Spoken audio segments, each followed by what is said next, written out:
तो नमस्कार साथियों, आप सभी को स्टार्ट क्लास में तहे दिल से स्वागत करता हूं। और आज हम देखने वाले हैं क्लास 12 का geography most important VVI question, जो बिहार बोर्ड के लिए बहुत ज्यादा इंपोर्टेंट है। तो ये हमारा पार्ट 4 वीडियो होगा। तो आज का टॉपिक है जल संरक्षण, मतलब जल को कैसे बचाइएगा आप। ठीक है, तो सबसे पहली बात है कि आप बांध बनाकर, ठीक है, मतलब देखिए, अगर आप नदी में ऐसे ही पानी रहता है तो पानी ऐसे आपका बर्बाद होगा, तो आप उसे क्या कीजिए, बांध बनाकर आप खेतों में लाइए और उसे सिंचाई कर लीजिए। आपने उस पानी को क्या कर लीजिएगा, उपयोग कर लीजिएगा, बर्बाद पानी नहीं होगी। पहली बात हुआ। दूसरी बात, सिंचाई की नई पत्ती से, मतलब जो सिंचाई का पुराने तरीके से चलते आ रहा है उसमें थोड़ा मॉडिफाई करना चाहिए। ठीक है, जैसे कि गुजरात में पाइप मॉडल सप्लाई जो है चालू किया गया है। हर एक, जिस तरह की घर घर में पानी गई है, उसी प्रकार खेत खेत में पानी को पहुंचाया गया और बिना कॉस्ट का, फ्री कॉस्ट आप पानी को ले सकते हैं और जैसा उत्पादन करना चाहें आप वैसा उत्पादन कर सकते हैं। लेकिन हमारे बिहार में ऐसा नहीं है, क्योंकि जाति के नाम पर और धर्म के नाम पर ही लूटना है, तो लूटते रहिए और लुटाते रहिए। तो क्योंकि यहाँ पर आपका है क्या कि मतलब सरकार को भी सोचना चाहिए, बिहार में भी अगर आगे बढ़ाना है तो, कि गुजरात की जिस तरह पाइपलाइन की सप्लाई की गई है, यहाँ भी बिहार में भी पाइपलाइन की सप्लाई करना चाहिए। और पाइपलाइन की सप्लाई अगर सरकार से नहीं हो पा रही है, पैसा कम है, तो ऐसे में वो जैसे मतलब घर घर के लिए पानी के लिए टंकी बैठा रही है, वो क्या करेगी, मतलब खेतों में जितने भी चौड़ है, मतलब जैसे मान लीजिए कि 5 एकड़ का कहीं बड़ा चौड़ सा है, मतलब खेतों खलिहान है, तो वहाँ पर कम से कम 10 पंप सेट लगा दें, ताकि लोग आसानी से वहाँ से पानी जो है, अब कुछ चार्ज भी ले लें, 20 रुपया प्रति घंटा बिजली का अपना कुछ चार्ज भी ले लें, ताकि मतलब उसमें जो लोग रहेंगे उसका महीनेवारी निकल जाएगा। तो ऐसे मतलब आसानी से, मतलब जो मनचाहे इंसान जो है ना, खेती आसानी से कर सकता है। क्योंकि अभी आप देखेंगे ना, इधर मतलब बिहार में पानी का ज्यादा पैसा ज्यादा लग जाता है। तो ये सिंचाई की नई पद्धति की हमें शुरुआत करना चाहिए, और जो बातें हमने बताया यही बात आप लिख सकते हैं। देखिए, अधिक से अधिक पेड़ लगाकर। अब यहाँ बोलिएगा पेड़ लगाने से पानी का क्या रिलेशन है। तो देखिए, होता ये है कि जो वर्षा होती है वो पेड़ों के कारण ही होती है। जहाँ पेड़ नहीं होंगे वहाँ वर्षा नहीं होगा। ठीक है, क्योंकि पेड़ क्या करते हैं, मिट्टी के अंदर से अपने जड़ के माध्यम से, जिस तरह चापाकल में वाशर जो है पानी के ऊपर खींचता है, उसी प्रकार जड़ में जो जाइलम नाम का एक टिश्यू पाया जाता है, वो पानी को क्या करता है, ऊपर की तरफ खींचता है और खींचकर पेड़ के हर एक शाखाओं में पहुंचाता है। फिर क्या करता है कि अपना भोजन तैयार कर लेता है पौधा। ठीक है, और जितना पानी बचेगा, पूरा पानी तो होगा नहीं, कुछ पानी देखिए आप भोजन बनाते हैं तो कुछ पानी बच जाती है, उसी प्रकार पौधा अपना भोजन बनाता है तो कुछ पानी बच जाता है, और जो पानी बच जाता है उसे वाष्प के रूप में अपने मतलब पत्तियों के छिद्र के द्वारा वाष्प के रूप में बाहर निकलता है। वो वाष्प क्या होते हैं, ऊपर उठते हैं हवाओं के माध्यम से, और जब ऊपर जाते हैं तो बादल बनते हैं, जब कोल्ड हवाएं बहती है तो। और फिर बादल बनने के बाद फिर क्या होता है कि जब गर्म हवाएं आती है तो फिर क्या, वही बादल बारिश के रूप में बरसते हैं, और ये प्रक्रिया बार बार से चलती रहती है, जिसको जल चक्र कहते हैं। अब है वर्षा जल का संग्रहण करके। तो है क्या, जैसे वर्षा जल के मतलब पानी जो है कहीं बहुत ज्यादा मतलब छते हैं और वहां से मतलब पानी जो गिरती है तो ऐसे बर्बाद होता है, तो उसको पाइपलाइन के माध्यम से कहीं एक जगह गड्ढे खोदकर इकट्ठा कर लेना चाहिए और फिर उसे सिंचाई में उपयोग कर लेना चाहिए। तो वर्षा पानी का भी संचयन कर लेंगे। तो जल संरक्षण के हमने मुख्य उपाय बताया कि बांध बनाकर प्रदूषित जल का पुनः चक्रण कर, जो जल प्रदूषित हो गया है उस जल को आप रिसाइकल कर उसका उपयोग कर सकते हैं। बड़े बड़े शहरों में क्या होता है कि मतलब नाले के पानियों को भी रिसाइकल कर उनको मतलब अनेक कामों में उपयोग में लिया जा रहा है। फिर सिंचाई की नई पद्धति की व्यवस्था करेंगे, अधिक से अधिक पेड़ पौधे लगाएंगे और वर्षा जलों का संग्रहण करेंगे। अब आगे देखिए, पेट्रो रसायन, मतलब पेट्रो रसायन किसे कहा जाएगा, तो खनिज तेल को ही पेट्रो रसायन कहते हैं। अब खनिज तेल किसे कहा जाएगा, जिसे खदानों से खुदकर निकाला जाएगा उसे खनिज तेल कहा जाएगा। ठीक है, तो खनिज तेल को पेट्रो रसायन कहते हैं और इसे खदानों से खोदकर निकालते हैं। जैसे कि इसके अंतर्गत पेट्रोल आता है, डीजल आता है, केरोसिन आता है, कोयला आता है, ठीक है, हीरा ग्रेफाइट जो कुछ भी है सारी चीज उसी से आते हैं। ये सारे खनिज तेल के अंतर्गत आते हैं या पेट्रो रसायन कहलाते हैं। इसमें और भी आप लिखना चाहें तो लिख सकते हैं कि इसमें मतलब अनेकों प्रकार की चीजें तैयार की जाती है। ठीक है, सीएनजी आप जो मतलब प्राकृतिक नेचुरल गैस सुनते हैं, ये भी आपका खनिज तेल क्या होते हैं, पेट्रो रसायन के अंतर्गत ही आता है। अभी भारत में पवन ऊर्जा, सुनिए, तो सबसे पहले आप समझिए कि पवन ऊर्जा कैसे प्राप्त होता है। तो आप मूवी देखे होंगे, मूवी में बड़ी बड़ी चक्री होती है, पंखा होता होगा और वो पंखा नाचता होगा, ऐसा आप देखें कई मूवी में दिखाया गया होगा बड़ा बड़ा पंखा को, तो उसको बोलते हैं पवन चक्की। उसका नाम क्या है, पवन चक्की। और जब हवाएं जो बढ़ती है ना, तो वो हवाओं के कारण वो घूमता है, और जब घूमता है तो उसके नीचे एक मोटर लगा रहता है और वही मोटर से इलेक्ट्रिसिटी उत्पन्न की जाती है और उस इलेक्ट्रिसिटी का इस्तेमाल दूसरे कामों में किया जाता है। किसी कारखाने को छोटे छोटे कारखाने चलाने में किया जाता है या पानी को निकालने में किया जाता है, मतलब अनेकों काम करने में किए जाते हैं। तो है जो पवन चक्की से के माध्यम से ऊर्जा प्राप्त की जाती है, ध्यान दीजिए, जो ऊर्जा पवन चक्की के माध्यम से प्राप्त किया जाता है उसे पवन ऊर्जा कहते हैं। अब इसकी क्षमता जो है इंडिया में कितनी है, तो 45 किलो मेगावाट की है। कितना है? 45 किलो मेगावाट, ठीक है।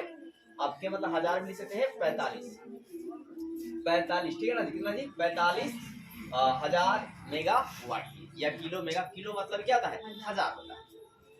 अब देखिए बात करते हैं कि एक और बात, ये जो पवन के जो चक्की है ना, इसको चलाने के लिए कितनी रफ्तार होनी चाहिए? हवा की रफ्तार कितना होनी चाहिए?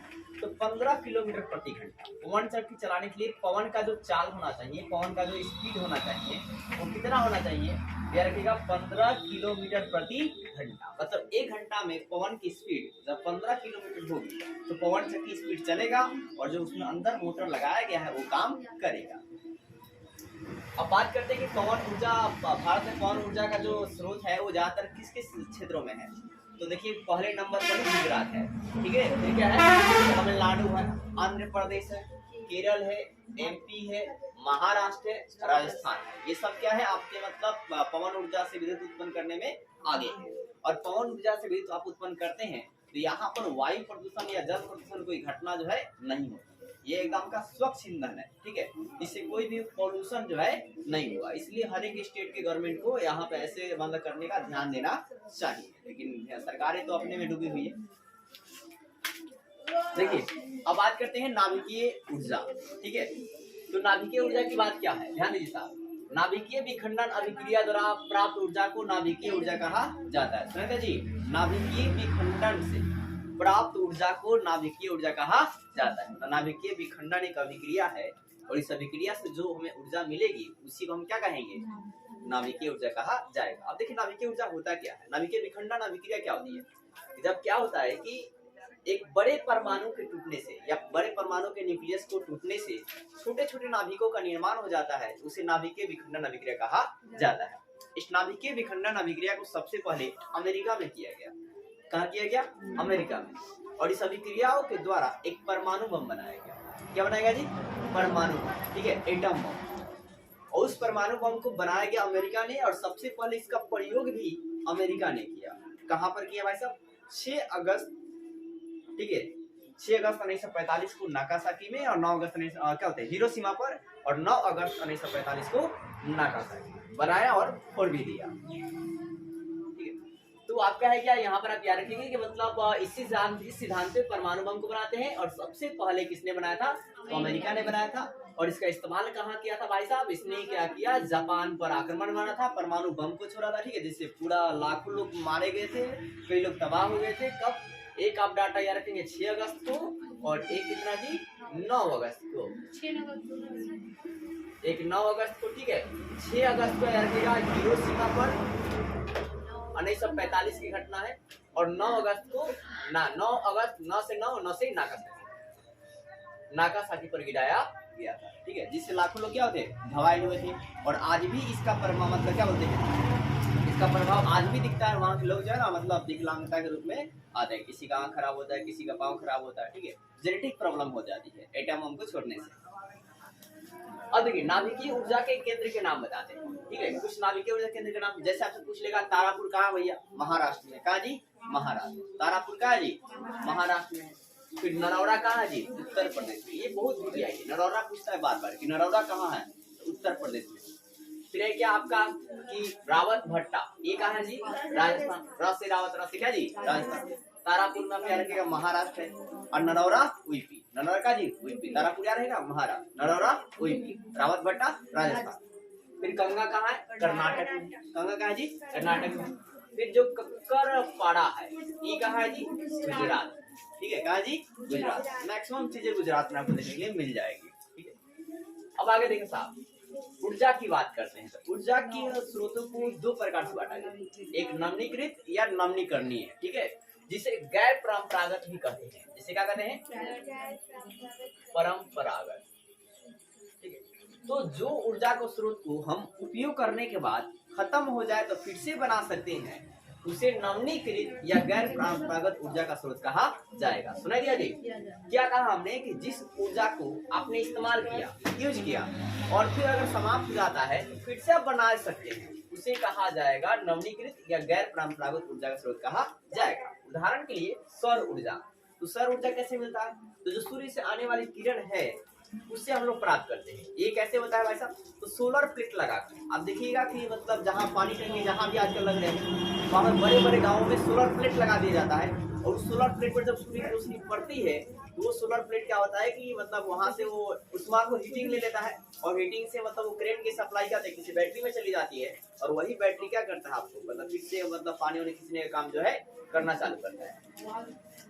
तो देखिए यहाँ पे है क्या? सौर ऊर्जा, फिर क्या जी? पवन ऊर्जा, और फिर क्या जी? भूतापीय ऊर्जा। अब देखिए सौर ऊर्जा तो आप समझ गए।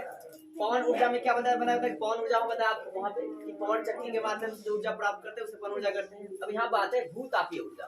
तो भूमि के अंदर से क्या होता है कि मतलब जब खुदाई की जाती है तो कई जगह से गैस रिलीज होती है, भाप निकलते हैं, ठीक है, और उसमें जो भाप निकलता है तो उस भाप को एक पाइप लाइन के माध्यम से किसी टरबाइन पर गिराते हैं। टरबाइन मतलब पंखे पर गिराते हैं, और जैसे वो भाप पंखा पर पड़ेगा तो वो पंखा क्या करेगा? नाचेगा, घूमेगा, और उस पंखे की जो कनेक्शन है किसी मोटर में दिया जाएगा। अब पंखा नाचेगा तो मोटर भी नाचेगा, अब मोटर नाचेगा तो उससे करंट जनरेट होगी, मतलब करंट उत्पन्न होगी, और उस करंट का उत्पन्न अन्य कामों में किया जाएगा। ऐसे बिजली उत्पन्न किया। ये सारे प्रक्रिया है ना बिजली उत्पन्न करने के लिए है। बस एडवांस में सबसे हाई क्वालिटी में कहा जाए कि सबसे प्रदूषित नहीं होगा वो आपका है सौर ऊर्जा। कई देशों ने इसके लिए मतलब बहुत तेजी से काम करे, अभी थोड़ा बहुत भारत में भी, राजस्थान में तो ये काम चल रहा है। अब देखिए अनवीनीकृत या परंपरागत ऊर्जा का स्रोत किसे कहा जाएगा? तो है क्या कि वैसा ऊर्जा का स्रोत जिससे अगर आप एक बार पूरी तरह से उपयोग कर लेते हैं, अगर वो समाप्त हो जाता है तो मतलब दूसरी बार उसे बनाना असंभव है, मतलब आप उसे बना नहीं सकते, बहुत मुश्किल हो जाएगी बनाना। मतलब फिर से आपको मरना पड़ेगा, फिर से भूकंप लाने पड़ेंगे, फिर से मिट्टी के अंदर दबना पड़ेगा, मतलब लाखों साल लग जाएंगे और तब जाकर वो बने। लेकिन इधर आप मान लीजिए कि एक सौर ऊर्जा है, आपने बनाया, टूट फट गया, फिर से नया लगा देंगे, समझे क्या? लेकिन सूर्य का भाई साहब अंश बहुत ज्यादा है। अब देखिए इसका एक बार इस्तेमाल कीजिएगा ना भाई साहब, ये कम हो जाएगा, उसके बाद क्या होगा जी? समाप्त हो जाएगा। तो उसको हम लोग अनवीनीकृत या परंपरागत ऊर्जा स्रोत कहेंगे। जैसे में पेट्रोल हो गया, खत्म हो गया कहानी मान लीजिए पूरी तरह से, तो खत्म भाई साहब, फिर से आप नहीं बना सकते। केरोसिन हो गया, डीजल हो गया, इसलिए तो सरकारें क्या करिए, मतलब आपको इलेक्ट्रिसिटी पर गाड़ी चलाने का प्रयास करिए। इलेक्ट्रिसिटी भी मतलब थोड़ा दाम होगा तो सौर ऊर्जा पर चलेगी। देखना सीएनजी गाड़ी आ रही है, सीएनजी भी खत्म हो जाएगी तो एकदम सोलर प्लेट वाला चलेगा, ऊपर सोलर प्लेट लग जाएंगे, समझ रहे? तो कहा गया है कि फ्यूचर ऑफ फ्यूल किसे कहा जाएगा, मतलब भविष्य का ईंधन अभी कौन है? जब सब कुछ खत्म हो जाएगा, डीजल पेट्रोल केरोसिन सब कुछ खत्म होगा तो एक ही चीज काम करेंगी, सौर ऊर्जा, और वो काम करेगा सोलर प्लेट से। ताकि आपको महंगा पड़ेगा थोड़ा पेट्रोल डीजल के अकॉर्डिंग, ठीक है, क्योंकि प्लेट जो है ना बहुत महंगी लगती है। अब देखिए आप और क्या है? प्राकृतिक गैस। प्राकृतिक गैस मतलब सीएनजी, कंप्रेस्ड नेचुरल गैस। तो उम्मीद करता हूँ वीडियो अच्छी लगी, वीडियो को लाइक कीजिए और चैनल सब्सक्राइब